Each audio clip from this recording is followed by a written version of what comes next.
My name is Ananya, and today I will be giving 5 oral presentations. My first speech is introducing and thanking the speaker.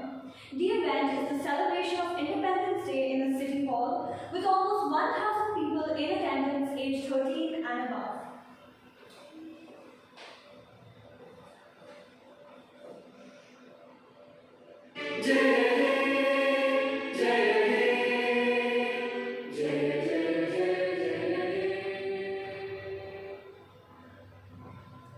You may all be seated. Welcome everybody to the celebrations of Independence Day here at our City Hall. On this day, the citizens of India pay respect to all the great leaders who fought bravely for India's independence in the past. And today, we have with us a very special guest. He is a writer, a politician, and an icon. He is the pride and voice of India. Ladies and gentlemen, I am talking of none other than Mr. Shashi Tharoor. Dr. Tharoor is truly the source of inspiration for all the youngsters of India. He graduated from St. Stephen's College, Delhi in 1975 and culminated his studies in 1978 with a doctorate in International Relations and Affairs from the Fletcher School of Law and Diplomacy. At the age of 22, he was the youngest person at the time to receive such an honor from the Fletcher School. He is also an Indian politician and a member of Parliament, and has previously served as the Under-Secretary General for the United Nations and as a Minister of State in India.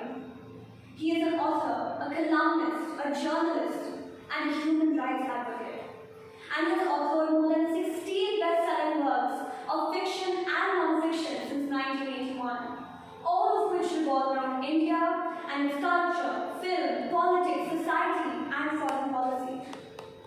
He is a source of inspiration for the young generation, with his perfect speaking skills and stellar academic career. Ladies and gentlemen, let us welcome Mr. Shashi Tharoor onto our stage with a huge round of applause.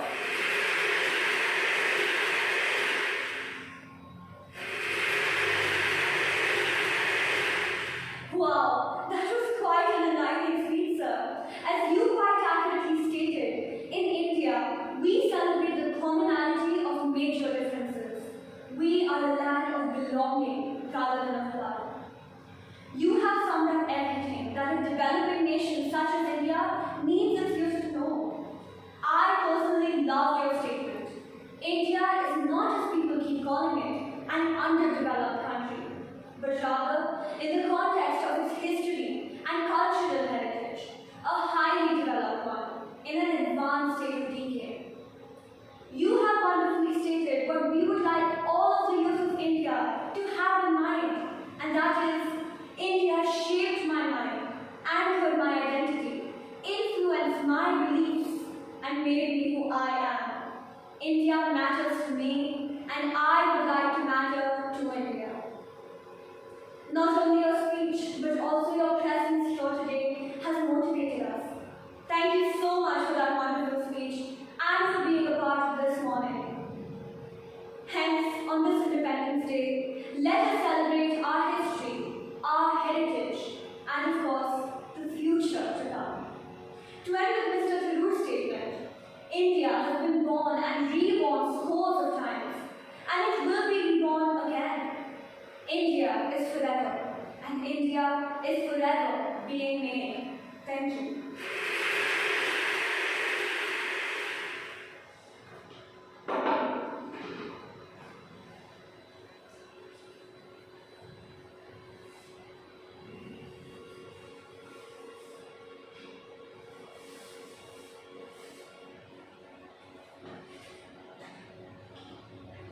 My second speech is a farewell speech to two colleagues from university on the event of the 100th anniversary of the student organization, with about 100 people present, aged between 18 to 21 years.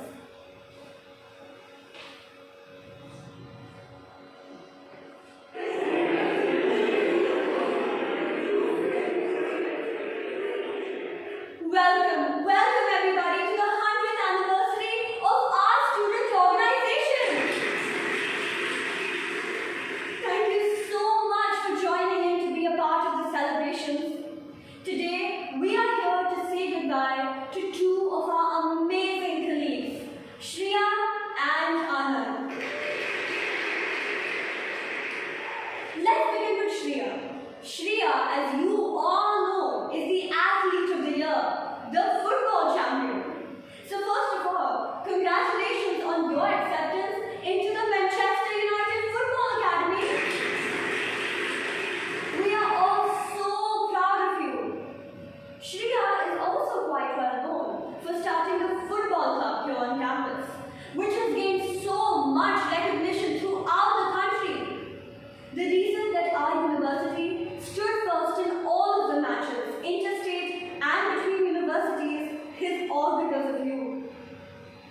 She has also been the face of our university for almost 3 years now. She is quite well known among the alumni and neighboring universities for her amazing smile and gorgeous face. But of course, it is her willpower and her determination that really makes her stand out. Hardly anyone can hold a candle to your achievements. So, we would like to thank you, Shreya, for all that you have taught us. Your amazing skills of multitasking and your ability to get top grades even when you're on field every single day has really inspired us. We have learned so much from you and we are never going to forget you. You have shot this university to fame. Also, don't forget us when you become a famous football player. Now, let's move on to Anand. Anand is one of the oldest students in the school and probably one of the most humble students that I have ever met. He, ladies and gentlemen, is the mastermind behind all the plays that you have watched so far in our theatre. Literally all of them. Not everyone knows Anand very well, but I think that it is important that you do. Because Anand has been offered a film deal. You see, Anand edited a very famous short film that gained nationwide attention. And now he will be working for one of the best filmmakers in the country. But I would truly like to thank Anand for one thing. Not many of you know this, but in his spare time, Anand tutors children living below the poverty line. And he has created such a large impact. You once told me that you don't do this as social work, but as something that is very close to your heart and truly makes you happy. And I commend you for that. Your determination and your drive is something that has inspired me personally. And honestly, the plays will never be the same without you. I hope you achieve everything that you wish to achieve and that you have a good time editing the film. We'll see you in the theaters! So, ladies and gentlemen, let us dedicate this dinner to Shreya and Anand, without whom this university shall never be the same.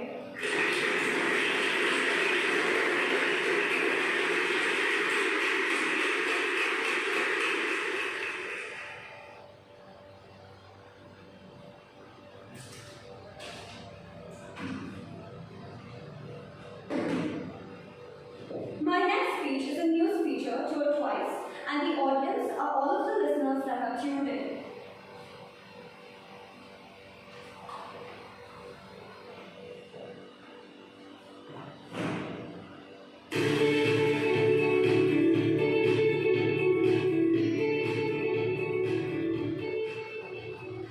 Hello, ladies and gentlemen, and welcome back to your radio show, Evenings with Ananya. I hope you all are staying safe during the pandemic, maintaining social distance and wearing masks in public places. Today, we have a rather serious topic to discuss: the exploding trend of skin whitening products in India. This is so concerning.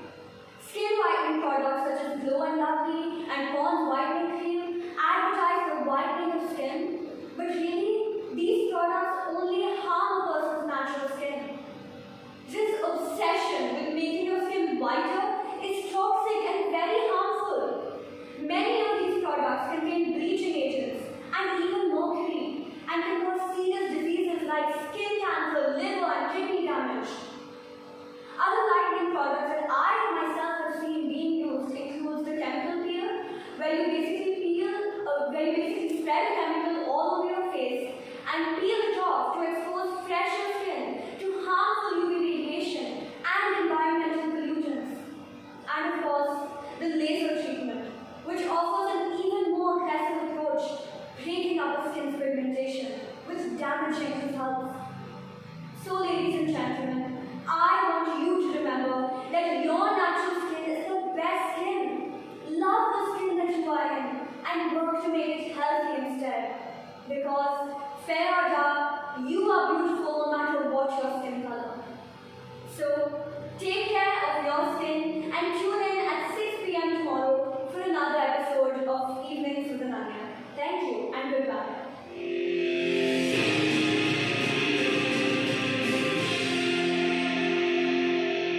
their name to glow and lovely.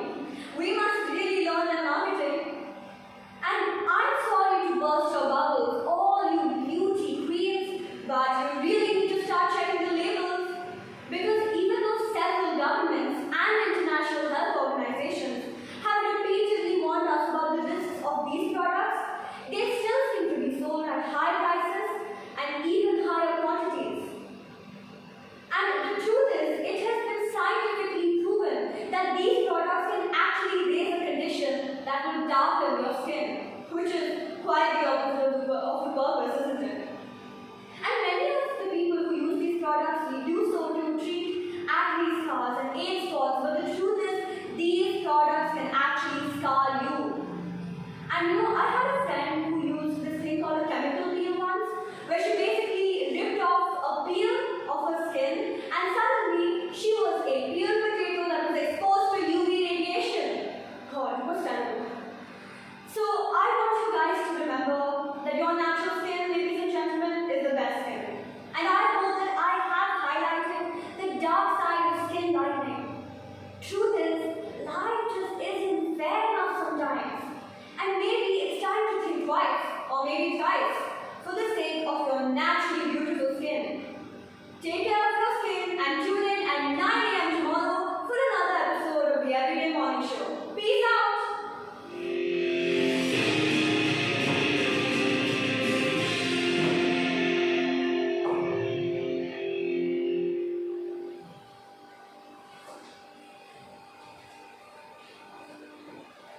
My next speech is a story told on a TV show on the occasion of Children's Day to children of varying ages that are tuned in to watch the program.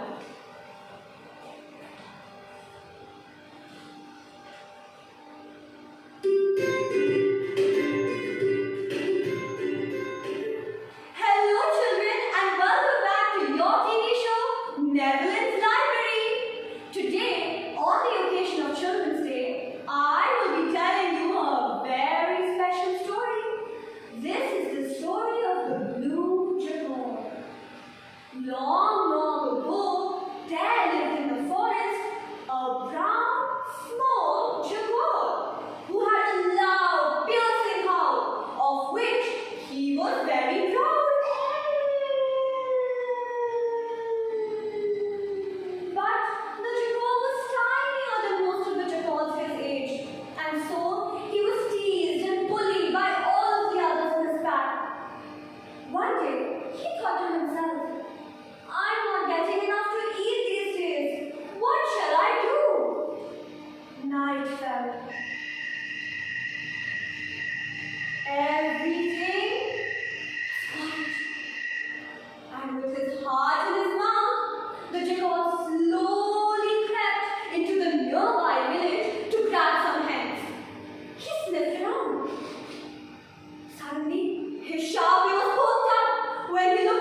Looking at his pack, he said, "Run away from this kingdom.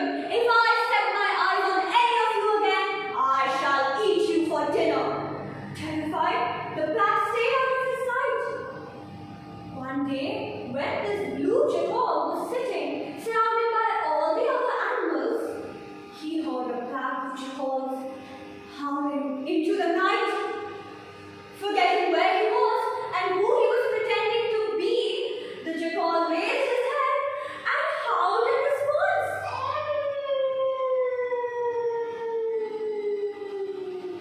All of the other animals stood in silence. They finally knew who their king really was. The lion growled in anger.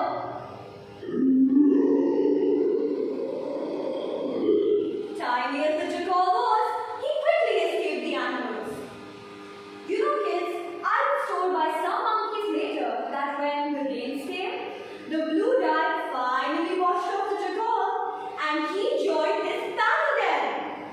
And when the moon is full, you can hear him howl loudly and fiercely to his heart's content.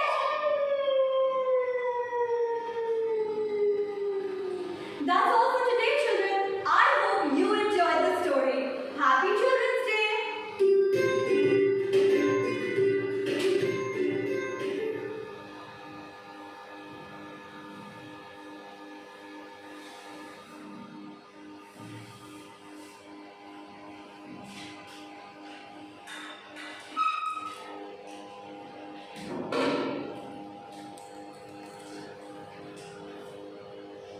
My last speech is a persuasive speech on the moral issue delivered at an international youth conference discussing issues in India with almost 500 people present aged between 18 to 21 years.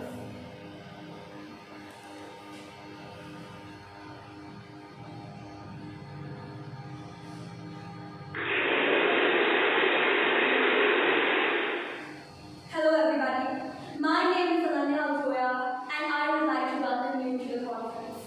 I hope you all are having a wonderful time. I myself have found this conference to be quite enlightening so far. And today, I want to talk about morality in India. The way we tend to think and talk about morality really stifles our ability to engage with views other than our own. And it tends to lock us into thinking patterns that produces more instances of suffering and unrest than they solve. In India especially, the subject of morality has more to do with religion than anything else. While Modi's large-scale anti-Muslim riots, which ended with a massacre of almost 1,000 people, was spelled out as a defiance of morality, so were the alleged rapes of several Hindu girls during the long-drawn Agroya conflict between the Muslims and Hindus. Large-scale Indian conflicts are mostly religion-based or divided per religion. This long series of civil battles that has raged the country since before the independence of India still continue. But my question is, how can India be ruled on morality? How can people be raped? How can women be raped? How can corruption infiltrate the country? And how can the foundation of all this be on religion? Morality in India has now become a sort of question mark. Why? Because of all the exposure that we are getting. The family used to define what is morally acceptable for us, but social media and other mediums have helped us to gain perspectives on morality. This is not only enriching for us and the new generations to come, but it also brings about a few conflicts, as old traditions and old cultures are somehow forgotten or replaced by newer traditions that are defined by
involves burning a widow with her husband's corpse.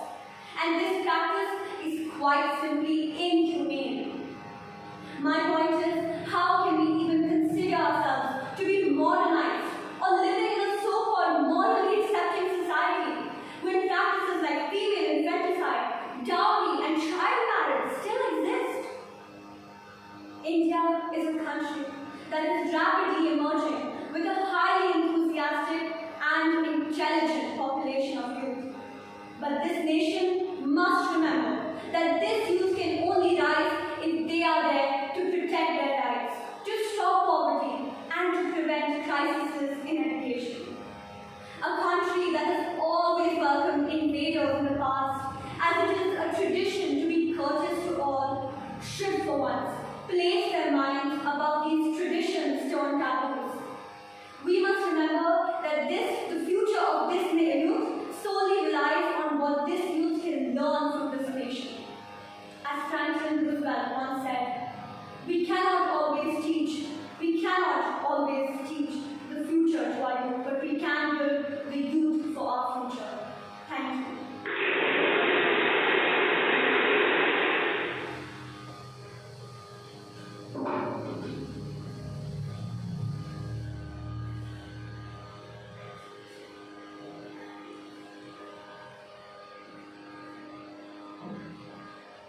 I will now move on to my reflection task. Starting with the first question, was there any starting point? Yes, there was a starting point for all of my speeches. For my first speech, which was the introduction and thank you, the starting point was really to figure out who I would be introducing and thanking. And for my first speech, obviously, I chose Shashi Tharoor, as he has been my icon for quite a long time. For the second speech, which was the farewell speech, the starting point was to really figure out how I would conduct the farewell speech, who I would say farewell to. So I chose two people who were relatively very different in personality and in popularity. For my third speech, which was the radio show speech, the starting point was really to find a topic that I could bring out a serious note to and could also bring out a humorous edge to. And for my fourth speech, which was the story, the starting point was to figure out an age group to whom I would be giving the speech, to also find out what the event would be and what the story would be. And obviously I chose the blue jackal as it would appeal to children of varied ages. For my fifth speech, which was the morality speech, the starting point was to find out what actually affected me morally, what was the moral issue that I could see on a daily basis, so that I could talk about it with more fervor and with a lot more emotion. The second question is, was there any external influences, either artistically or in a social context? Yes, there were several external influences. For my first speech, the external influence was Shashi Tharoor. He has been my idol for quite a long time, and I really admire his public speaking skills, and so I decided to introduce and thank him. For my second speech, which was the farewell speech, the external influence was really the farewell speeches that I have seen being conducted in an academic environment, and that is what really influenced me to give the farewell speech in the way that I did. For my third speech, which was the radio show speech, the external influence was the radio jockeys that I hear on a daily basis while going and coming in cars and even at home. And I think that my emotion while pertaining to the certain radio jockey in both the environments was because of the external influence that I have seen, the radio jockeys that I have heard. The external influence for my fourth speech was really my brother. As he is a young boy, I have heard him go through a lot of stories, and I have told him a lot of stories. And so the blue jackal was mainly one of the stories that I used to tell him. So that was the external influence. And for the fifth speech, which was the morality speech, my external influence was really what I saw on a daily basis, happening around me and happening to me. Living in India, the moral issues that I brought out in the speech was really something that I see on a daily basis or that I hear about on a daily basis. How did you plan? So I had a different plan for each and every speech. For my first speech, which was the introduction and thank you, my plan was to first introduce the speaker, talk about his achievements and his educational background, why he is so important and why he is the honored guest at the event. And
mine were also quite various. The fifth question is, did you do any research to gain a greater understanding of the writer, composer, language or genre?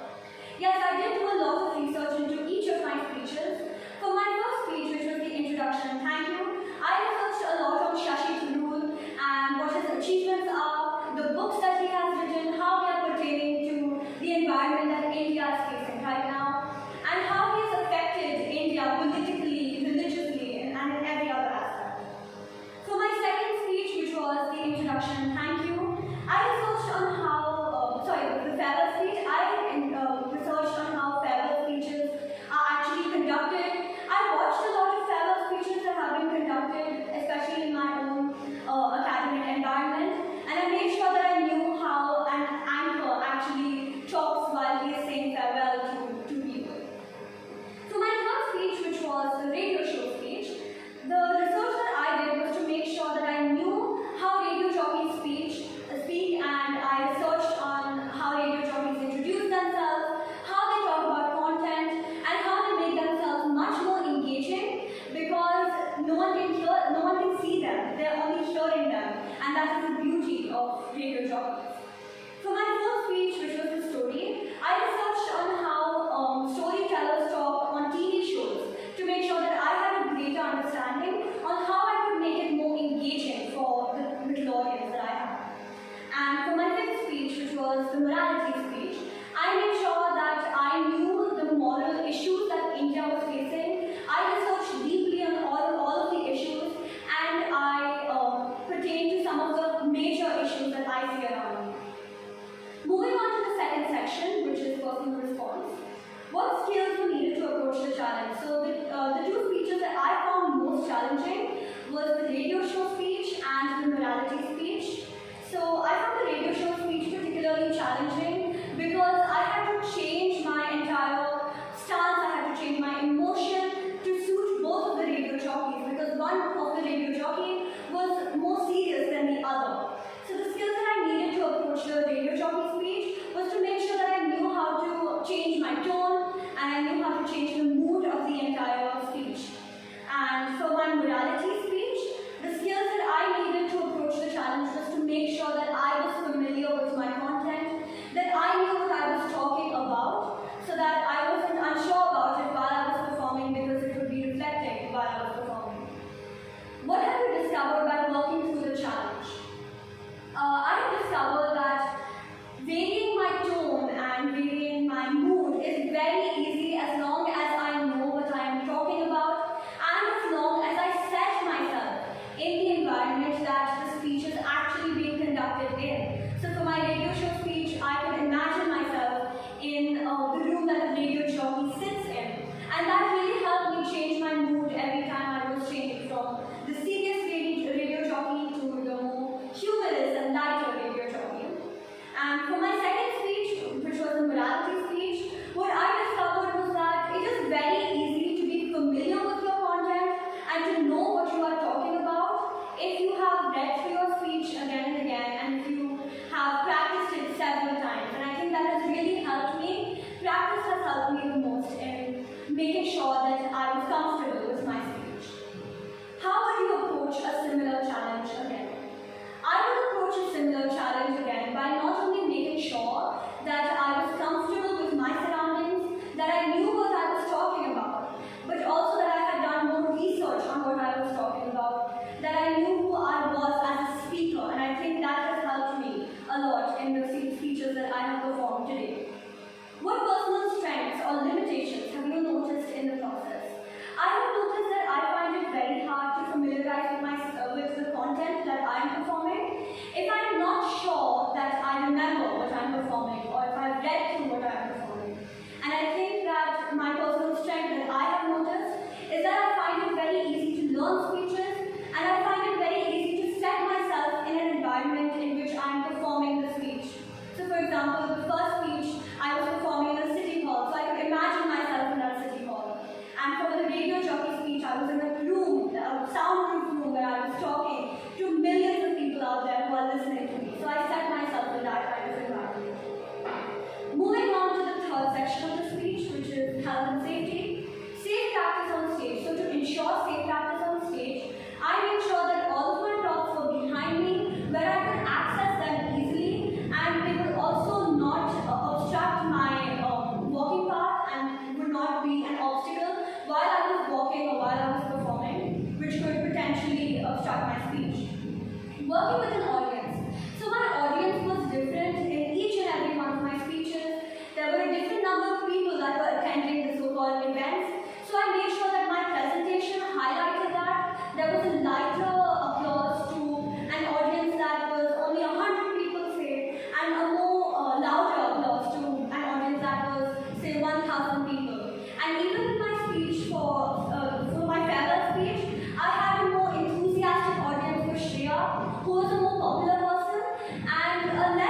enthusiastic applause for Anand, who was a less popular person. Physical and vocal health. So to ensure my own physical and vocal health, I perform yoga every single day in the morning for about 30 minutes, and I make sure that I also meditated at least once or twice throughout the day. To ensure my vocal health, I made sure that I was well hydrated throughout the presentation of my speeches, and that I drank warm water before my rehearsals. For sustained focus and energy, I personally think that yoga has really helped me sustain my focus. It has really helped me know when to breathe, when to calm down, and I think that has really helped me. To sustain my energy, I think staying hydrated is the most important part of sustaining my energy, and I think that meditation has also helped me calm down and sustain my energy throughout this performance. Thank you so much.